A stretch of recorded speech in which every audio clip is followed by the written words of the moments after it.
Very grateful to have David with us here today. He's speaking about football, hope and change, but he is well placed to come and address us this afternoon around what that means in terms of conflict, its impact and what we can do about it, which is what today has been all about. David, thank you very much for joining us. Okay. Thank you. Thank you. Good afternoon, everyone. First of all, it's great to be here. Thanks to Sirenians for getting me involved and dragging me out of my bed and making me leave my lamb sips and my snotty hankies. I'm a big admirer of the work, not only that Sirenians do, but also the conflict centre in terms of the approach you've got in trying to kind of bring mediation into families and into people's lives and stuff like that. I'm going to take you on a wee kind of journey through my own personal story. So I'm the founder of Street Soccer Scotland, which is a social enterprise set up in Edinburgh, even though I've got the Govan accent, but we deliver programmes across Scotland. But I'll take you further back than that, when I was a kid. And don't laugh at this picture, by the way. This is a very young me, just after I'd been picked with the World Cup team. So that must have been about 12 years ago. So you can see I looked a lot younger and I was a lot slimmer. So, but my story kind of started. My troubled story started probably when I was about 12 years old. I was born in Govan, which many of you all know has had a lot of problems. Through the decline in the shipbuilding industry and stuff like that, there's been a lot of poverty, a lot of social problems. In my actual house, we had our own problems. My dad was an alcoholic, so that led to a lot of conflict in the household. I always remember Christmases weren't very great because that seemed to be when my dad drank even more. And my mum and dad used to argue, and it was actually Christmas Eve, probably, I think it was 2013, who am I kidding? 1993, when my mum actually left my dad for good. And that, I had an older brother and sister who were like 12, 13 years older, so they had their own families and they'd kind of started having young children. So I was just this young guy who stayed on with my dad, going through alcoholism, seeing the demons coming at him, you know, and because of this illness that he had, you know, and I kind of grew up through that. Now, my mum, she had a relationship with another guy who I was a wee bit wild when I was younger myself, but you can obviously imagine why. So me and my mum's boyfriend never really got on. I actually spray painted a Nirvana, which is a rock band. I sprayed a Nirvana logo on the boot of his car because I seen the two of them getting after each other. So I but I laugh now, but actually when you're a young person and you're a kid seeing your mum with another guy, it's actually quite traumatising, you know. So conflict was there in my household as a kid, but that wasn't the reason my life got even worse. So when I was about 17, 18, me and my dad kind of had a fallout ourselves, and it basically because I felt kind of trapped, because I was constantly, so for age, just to kind of paint the picture, from age about 13 onwards, I've kind of looked after myself. So whether it's selling tickets up at the Rangers games and the Celtic games and doing dodgy deals with the stewards, or I had my own pirate video shop in Govan as well, which is probably my first social enterprise. Had a collection of 400 videos from Beverly Hills Cop to Nico. But that actually brought an income, you know, and that paid the rent, that put clothes on my back and probably funded my dad's illness, to be fair. But that was life, and that's kind of how I dealt with it. But I kind of split away from my dad because I kind of wanted to. There was a lot of hassle and a lot of arguments all the time, and I just had to get away from it all. So I kind of broke away and I kind of done my own thing for a while and moved in with a lassie and everything else. And then I always remember being in a sunbed shop, and by the way, that's not sunbed. The girl I was seeing worked in the sunbeds.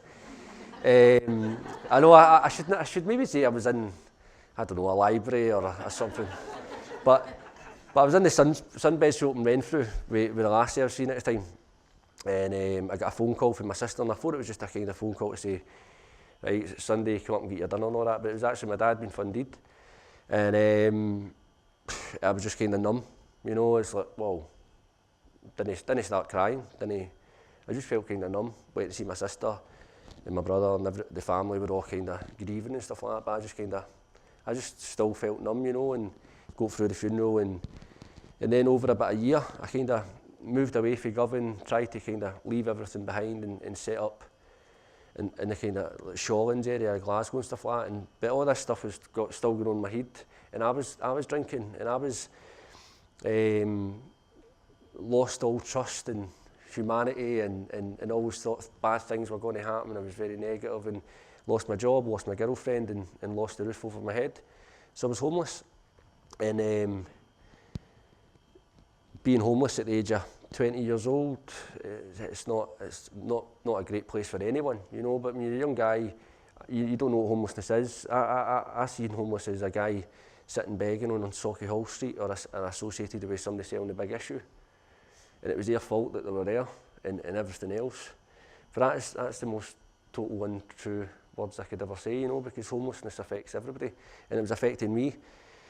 So back in my year gap, so 2000, Glasgow City Council operated most of the homelessness centres. So you had Broad Street, Nightmare and Hell Street, which was Bell Street. You had Norman Street, the Love Boat, which it was dubbed because it was a mixed hostel.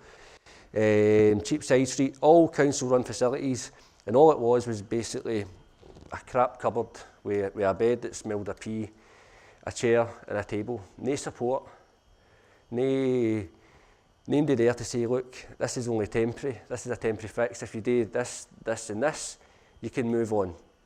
Fortunately, because I was only 20, there's a fantastic charity in the West Coast called Quarriers, and who operate a lot of services for young homeless people and young adults experiencing housing problems. And I managed to get a place in the James Shields project. Now, although that was still being homeless, and the level of support that I got and the standard of living that I had was increased dramatically by having my own space, by having support workers who could listen to me and let me get all the broken bottles that was in my head, get them out, and get somebody else to actually talk through them, and to give you a kind of realisation that, listen, it's not that bad, or we can work this through, you can get through stuff. So that gave me a wee bit of stability. I was still homeless, I was still waking up in the morning wanting the day to finish. I was still walking about with a feeling of hopelessness. I was still scared to walk down certain streets in Glasgow because I felt that street was too good for me. But I was safer where I was, you know. But the big thing, a big change for me was one day I went down to the office to tap a tea bag. That's what I was going to do. I was doing for a tea bag. I don't even drink tea now. I'm sitting here with lemon and hot water. And I was going down. I seen a poster. It must have been somebody for the Big Issue magazine, had put a poster up in the foyer, and it says, "Look, do you want to play for Scotland?" I'm like, "What? Play for Scotland?" At the Homeless World Cup, which I'd never heard of, but it was only in its second year. And then the big thing for me was in Sweden, and I'm thinking blonde lassies, Swedish lassies. I was a young guy, thought I knew it all and all that. So it was really appealing, and let me just say, I had more success on the pitch than off the pitch. Don't know why, but I got involved in the Homeless World Cup trials, and it was a Big Issue who was running it at the time. Now today, Street Soccer, we run all the Homeless World Cup team and all that in Scotland, but then it was the Big Issue magazine, and they put a wee tournament on for hostels and projects to come down and get involved. And I went down, and I was very lucky to build a relationship up with the coach, Ali Dawson, and he showed a bit of faith in me, and I got into the team. Now when I look back, where did the change happen? It wasn't the fact that a big change obviously was getting the chance to go and represent your country at an international tournament, but the change was starting to happen every day, because I had training sessions twice a week. We had a group of guys I respected, we had a coach I looked up to and seen him as a role model and I wanted to impress. But that started triggering changes for me in terms of how I ate. I wasn't going out drinking the night before. I was more positive in my thinking because of the physical exercise, and having a kind of something to do and being physically active was actually improving my mental health and actually how I saw the world and how I saw opportunities. So I was actually becoming physically healthier and mentally healthier, you know, and that goes a long way of creating change or making change. Went to the World Cup, had a fantastic experience, and I can always remember a humbling experience, because I met Namibia, who I was fortunate enough to coach actually in 2006. I met some of the players from Namibia, you know, and finding out their stories. There's a guy, Johannes, who was a goalkeeper, and I says, look, why are you here? How did you get here? And you heard the story of how the big issue in Namibia, kind of feed him every day. He lives in the street. He makes pennies to feed the rest of his family, you know. He's never had any education. And when he goes back, it's likely not to change. Nothing's going to change for him. Doesn't have access to healthcare the way we do. He doesn't have access to an education the way we do. So suddenly I went from thinking the world was against me to thinking, do you know something? I'm actually very lucky that I live in a country where there is a welfare system that can actually support you in time of need. It could be better, but it's there, you know. And so I'm suddenly thinking, feeling lucky about being homeless and about my situation. So I went back and I shared this story with my support worker and everything else, and it just kind of became a catalyst for me to say, do you know something? I'm not going back the way I want to go forward. The football stopped because the World Cup had finished, so I transferred my enthusiasm for football to coaching kids. I started volunteering with a kids football team in Moss Park, and actually that was a massive thing for me because suddenly I was a role model. Suddenly I had a reason for kind of being, and kids looked up to me. I had a wee bit of self-respect back. I had structure in my week still, which led to being named the assistant manager or the assistant coach. Basically, Ali's tea boy, the boy that gets sent up to Aberdeen with a bag of balls, making cups of tea, water boy. But that gave me a real kind of opportunity to kind of remain in the kind of homeless football side of things.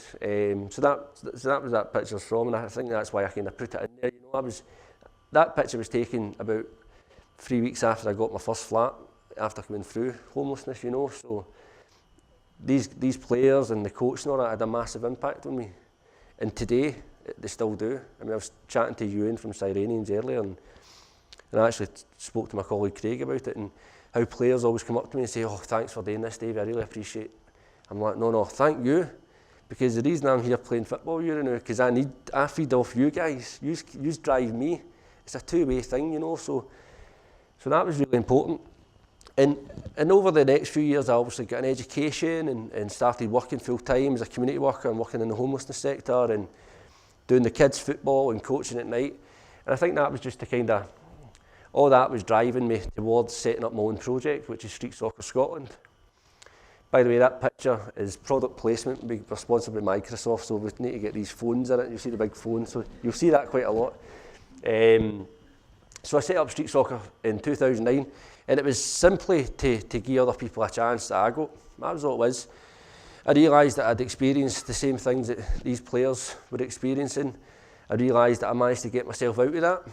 And I realised that I was given an opportunity, and all I wanted to do was give that back. Started off with a couple of drop-in sessions, which was really busy.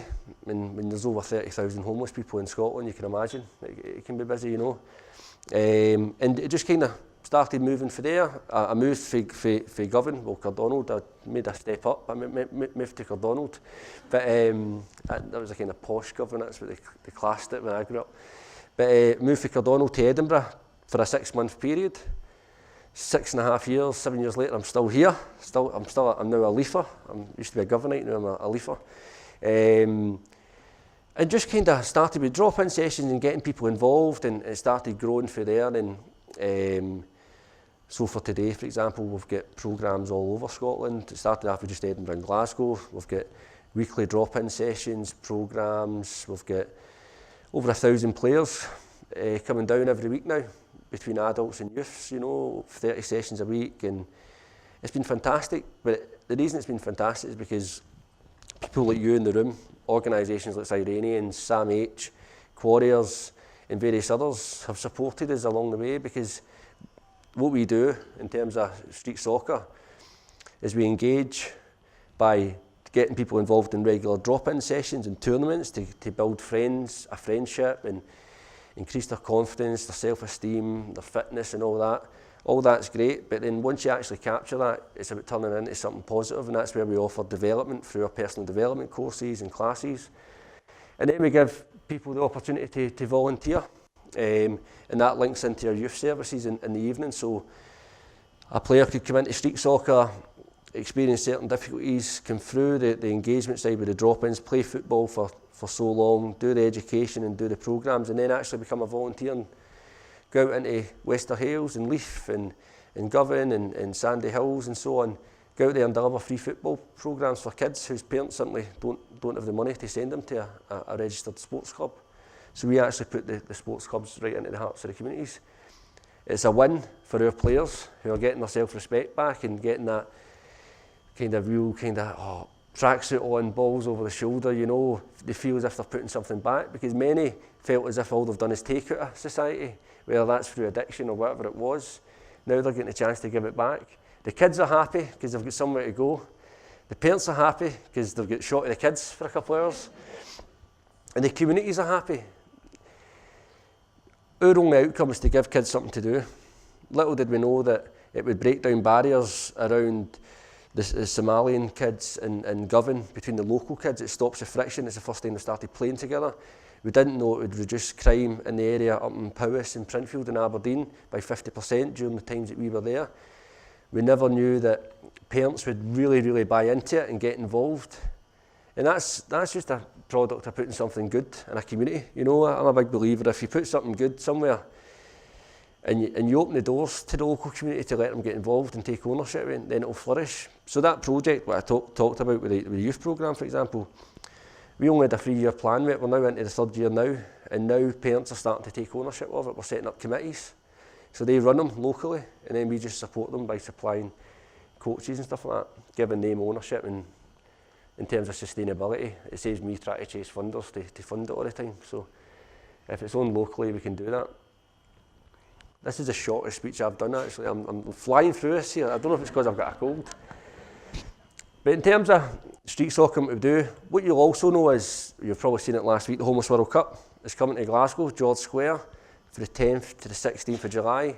Make sure you get down there and support Scotland, obviously, but also some of our friends in India and Cambodia and so on. So if you ever wanted to find out more about the event, you can go onto the website, and this is a plug now for the Homeless World Cup before we go into this. And if you're interested in finding out if you've got any service users or people that you work with who might be interested in playing for Scotland, we have a men's team and a women's team. Just get involved, the details are at the end, so feel free to get involved in that. But in terms of street soccer, I could give you stats around 80% moving on into positive destinations or so on and so on. But I like stories, I like kind of real stories. I just told you kind of mine. And the guy at the end here is, I've known him now for about, personally I've known him for about 6 months, but he's been involved with street soccer for about 12 months. And it goes back to this youth programme we had. So we've got a programme over in Sandy Hills. And I don't know if you know Sandy Hills with the high flats and all that. There's like a kind of mugger pitch, which is a kind of free to use football pitch. And that was one of the first sites that we started in Glasgow. And so the coaches would go up there and they'd run this programme for kids. And one of the kids, Reagan, that's his dad. And at the time when Reagan started coming, the contact between him and his dad was very little. Joe had a few different issues around alcoholism and different things in his past which are kind of holding him back. So the actual contact between the father and the son was kind of minimal. I think Reagan stayed with his grandma and so on. And then one day, one of our coaches, I think they were putting posters up in high flats, and they came across Joe, and he's sitting there, a couple of his pals drinking bottles of wine and all that. And oh, you do the streets, my boy goes there and all that. It's like, well, should come down one time and have a look in and watch. It's like, I'll do it next week. And sure enough, he did. Joe came back down next week and he started watching the kids play. And then the coach turns around to him and says, look, do you know that street soccer runs stuff for adults as well? He's like, I know, but I drink and all that. It's like, look, that's what we're all about. We're here to help. So Joe started coming to through his son's involvement in the kids programme, Joe started coming to the adult programme. Really knuckled down, done one of the football works courses, got trained up as a coach. And now Joe leads the Sandy Hill session. He runs the Sandy Hill session. He's now seen his kid 4 or 5 times a week. And even I was with him last week and he's saying it's brilliant just being able to, he's telling me what he's doing at school and all that and what lassies he likes and all that. But that kind of relationship between a parent and child, is that football's actually brought them together, you know? And even, it was a funny story as well, so we had a friendly against our partners in Northern Ireland in Glasgow last week. So Joe played his first game of 11-a-side football in 20 years, right? So you can imagine he was a bit nervous. And Craig, you played in the game and all that, actually, didn't you? And it was offside, so that means, do we all know what offside is? So Joe, I know Craig doesn't, but so Joe must have been offside, I reckon, 20 times in 60 minutes. So, Joe, for God, you could imagine the language for the coaches at the side, stay onside. So Regan's, his son, is watching this, right? So Joe turns up at Sandy Hills on the Thursday night, 2 days later. And this is the coaches that's told me. So Joe turns up and all the man's like, Joe, back a bit, you're offside, mate. So Regan had told all his pals, so now the whole of Sandy Hills are all shouting, Joe, you're offside, you're offside. But what's remarkable about that story is, what Joe says openly is, his son inspired him to change his life. He used to watch his son, thinking, how can I get closer to that? And it was football that done that. And I think that's a nice story about building up relationships and breaking down barriers to connect with people, because if it wasn't for Regan actually coming to football, his dad could be in a worse place he is now. He's looking healthy, he's looking fit, he's getting fitter, and suddenly Joe's been offered with a world of opportunity to move on in life. And then that wee guy, Regan, has actually inspired all that, which will obviously benefit Regan long term, because he's got a more solid relationship with his dad. And that's not something you're going to see in a funding application, and it's not an outcome you're going to see a big red tick against it. You're going to see it as a start. That's a real life human story that I've told you, you know, and that's what drives me, it drives my team, it drives our volunteers, and it drives everybody that supports us, because something magic happens when you put something good into something. And just in the wee girl Jodie next to Joe there, cracking wee, don't let the blonde hair and the girly looks fool you. She's an absolute monster on the football pitch. She slide tackles you, she'll kick you, she'll headbutt you. She's an animal on the football pitch. But she's one of the most inspiring young people I've ever met. 18 months sober last week. She was openly admits to being an alcoholic since she's 13. And she's a wee character as well, because I asked her to kind of write what street soccer meant, write something that kind of means something to you about street soccer. And she wrote, a year ago I wasn't fit enough. No, what was it she says? I've noted it because it was quite funny. Aye, she wasn't fit enough to appear at court, never mind appear for Scotland. Right, that was her words. And Jodie went over to Amsterdam last year, and she was just on fire, scoring goals for fun, but most importantly, creating change in her own life and inspiring other girls to do the same. So Jodie, as I said, 18 months sober. She's now got a house last week as well. She's just come out of the resettlement project through the rehabilitation centre, and she's loving life, you know. She's playing 11-a-side football for the first time. She's never played 11-a-side football. She's volunteering and putting stuff back, and you know, but a lot of, when you talk about conflict, that's what kind of drove her out of the house and drove her into the care systems and drove her between this stop and the next stop, you know, always arguing with family members and everything else, you know. But she's turned it around, and fair play to her, and she's going to be one of our player ambassadors this year, so you'll be seeing Jodie if you come to the World Cup, you'll see her around. But that's just two stories. Every day I meet somebody and they tell me what they've achieved just by getting to the football pitch. Because you could imagine feeling so low that you want to isolate yourself and you don't want to speak to anybody, and your mental health is really deteriorated. Actually, getting onto the football pitch is a massive result, you know.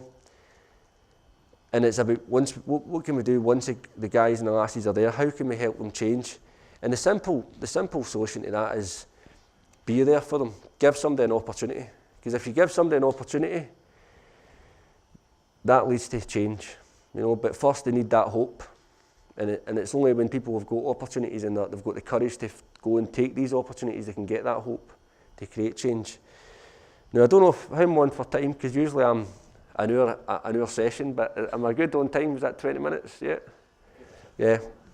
Sorry, I'm choked up here. My mouth's getting drier and drier and drier.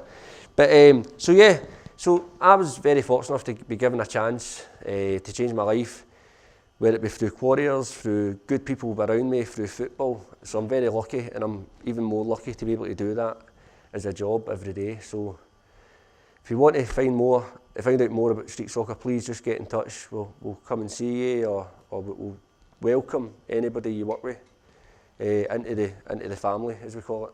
So thanks.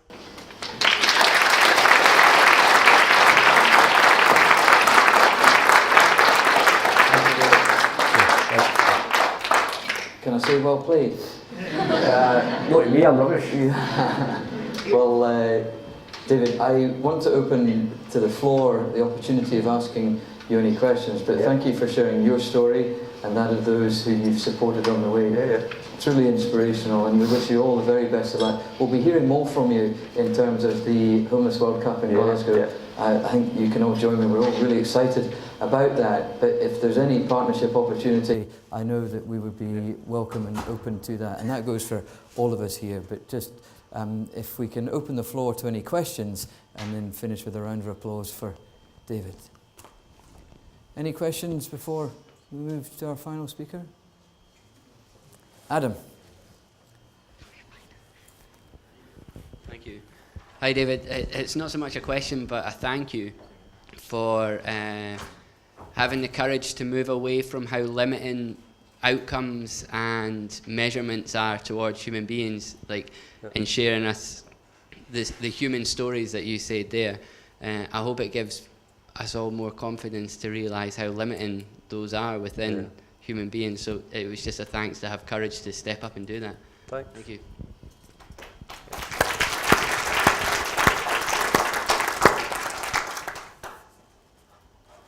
Any other questions?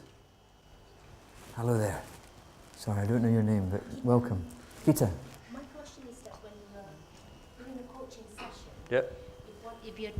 if you're working with young people and they're during the session they share perhaps harm or abuse that's happened to them, how do you deal with that as the coaches? How do they deal with that? Well, the coaches as I say, we would be able to do our job if it wasn't for the super organisations outside of our own organisation. So our coaches, we put on various courses throughout the year in terms of how to deal with scenarios, and we do a lot of team stuff as a group. But our coach's job would be to, if they realised the child was in danger, then there's a code of conduct and how we would deal with that. So we would contact, whether it's a local authority or social work services, not only if the child was in immediate danger. And then if it was a kid, so if it's somebody under 18, we would speak to the parent as well, or suggest that the parent maybe speak to the relevant parties about it. Thankfully, it's not happened a lot in terms of the kids programme, but certainly with the adult programme, we get a lot of people coming to us and opening up about their past and things that are going on in their life, But it's up to us to make sure our staff are aware of support networks and like this, where people can get the support they need. And if it means that we go along with them, or we ask a support worker to come to the football, to come down to the session and meet the player there, then that's generally the easy way, It's actually something that we want to not improve, but we want to add more value, because a lot of your staff are really focused on delivery stuff. We don't have a lot of support staff. So it's almost like an off-the-pitch coach as opposed to on, and that's something that we're trying to plan for. But as we all know, with the cuts, it's proven difficult. So that's where partnership work is so important for us. Thank you. Yeah, well, yeah. So Glasgow, Edinburgh, Dundee, Aberdeen, Inverclyde, Renfrewshire. Where? I cannot. We've actually, one of our staff lives in Fife, actually. Scott just there, he's a Fifer. Well, he's from Barnsley, but he's moved to Fife. Pretty much the same. We've not got anything there, to be honest. What we're trying to do,